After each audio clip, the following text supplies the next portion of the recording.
Hi friends, இன்னைக்கு நம்ம பால் கொழுக்கட்டை செய்ய போகிறோம். அதுக்கு முதல்ல பச்சரிசி மாவில் கொஞ்சம் தண்ணி ஊற்றி தேவையான அளவு உப்பு போட்டு பிசைஞ்சு உருட்டி வச்சுருக்கோம் ஃப்ரெண்ட்ஸ். அப்புறம் பால் காய்ச்சிடும் ஃப்ரெண்ட்ஸ். காய்ச்சி ஊற்றிக்கலாம் ஃப்ரெண்ட்ஸ். பால் ஊற்றிக்கலாம் ஃப்ரெண்ட்ஸ். கிண்டி விட்டுக்கலாம் ஃப்ரெண்ட்ஸ். நல்லா கொதிக்கணும் ஃப்ரெண்ட்ஸ். கொதிக்க விட்டுருணும் ஃப்ரெண்ட்ஸ்.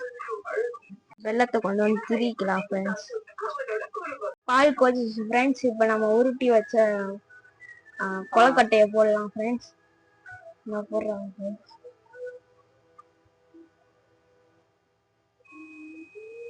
போட்ட கொழுக்கட்டைலாம் வெந்துருச்சு ஃப்ரெண்ட்ஸ். இப்போ வெல்லம் போட்டுக்கலாம் ஃப்ரெண்ட்ஸ்.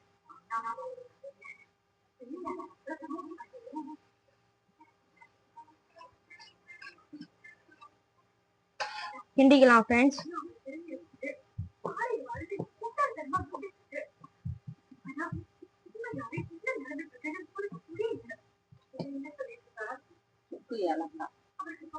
சுக்கு ஏலக்காய் தட்டி வச்சு போட்டுக்கலாம் ஃப்ரெண்ட்ஸ்.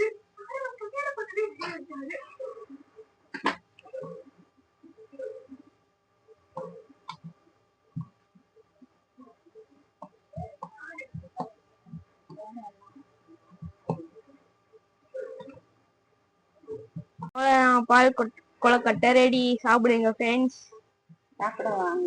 சாப்பிட வாங்க ஃப்ரெண்ட்ஸ்.